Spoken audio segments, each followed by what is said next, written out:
26वां अध्याय। इक्ष्वाकु की संतति का वर्णन। श्री सूत जी बोले, इक्ष्वाकु के ज्येष्ठ पुत्र का नाम था विकुक्षी। वह अपने पिता के मुक्त हो जाने पर महर्षियों द्वारा राज्य पद पर अभिषिक्त हुआ और धर्म पूर्वक पृथ्वी का पालन करने लगा। राजा विकुक्षी ने विमान पर विराजमान शेषशायी भगवान विष्णु की आराधना करते हुए अनेक राजाओं द्वारा, अनेक यज्ञों द्वारा देवताओं का भी यजन किया। अंत में वे अपने पुत्र सुबाहु को राज्य पर अभिषिक्त कर स्वयं स्वर्गगामी हो गए।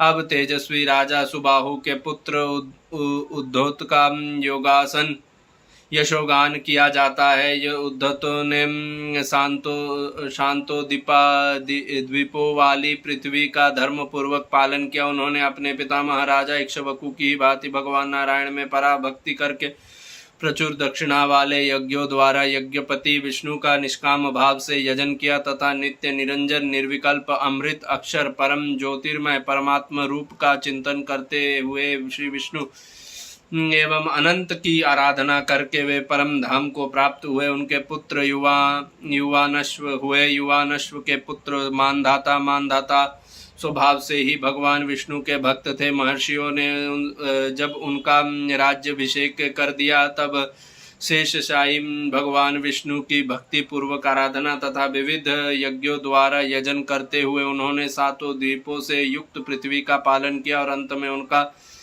वैकुंठवास हुआ। मानधाता के ही विषय में यह श्लोक अब तक गाया जाता है। जहाँ से सूर्योदय होता है और जहाँ तक जाकर अस्त होता है वह सब युवनाश्व के पुत्र मानधाता का ही क्षेत्र कहलाता है। मानधाता का पुत्र पुरुकुश या पुरुकुत्स हुआ, जिसने यज्ञ और दान के द्वारा देवताओं तथा ब्राह्मणों को संतुष्ट किया था। पुरुकुश से दृषद और दृषद से अभिशंभु हुआ। अभिशंभु से दारुण और दारुण से सगर का जन्म हुआ। सगर से हर्यश्व, हर्यश्व से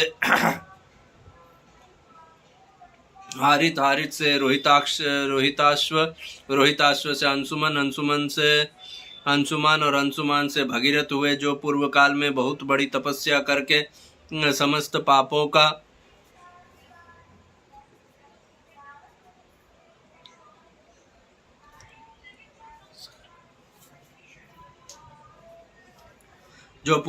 बहुत बड़ी तपस्या करके समस्त पापों का नाश करने वाली और चारों पुरुषार्थों को देने वाली गंगा को आकाश से पृथ्वी पर ले आए। उन्होंने गंगा जल के स्पर्श से अपने सगर संगक पितरों को, जो महर्षि कपिल के साप से दग्ध होकर अस्थि भस्म मात्र शेष रह गए थे, स्वर्गलोक को पहुंचा दिया। भगीरथ से सौदास और सौदास से सत्र सब का जन्म हुआ। शस्त्र सब से अनरण्य और अनरण्य से दीर्घबाहु हुआ। दीर्घबाहु से अज तथा अज से दशरथ हुए। इनके घर में साक्षात भगवान नारायण रावण का नाश करने के लिए राम रूप में अवतीर्ण हुए थे। राम अपने पिता की कहने से छोटे भाई लक्ष्मण तथा पत्नी सहित दंडकारण्य में जाकर तपस्या करने लगे। उस वन में रावण ने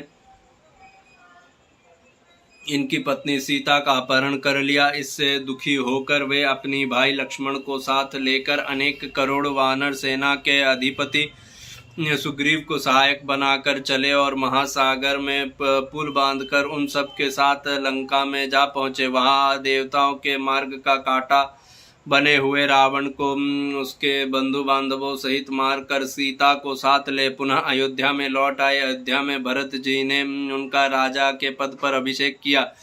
श्री राम ने विभीषण को लंका का राज्य तथा विष्णु प्रतिमा युक्त विमान देकर अयोध्या से विदा किया। विमान पर विराजमान परमेश्वर विष्णु विभीषण द्वारा ले जाए जाने पर भी राक्षसपुरी लंका में निवास करना नहीं चाहते थे, अतः विभीषण ने वहाँ जिस पवित्र वन की स्थापना की थी उसको देखकर वे उसी में स्थित हो गए। वहाँ महान सर्प शरीर की शैया पर भगवान शयन करते हैं। विभीषण भी जब से वहाँ से उस विमान को ले जाने में असमर्थ हो गए, तब भगवान की ही कहने से वे उन्हें वहीं छोड़ अपनी पूरी लंका को चल गए।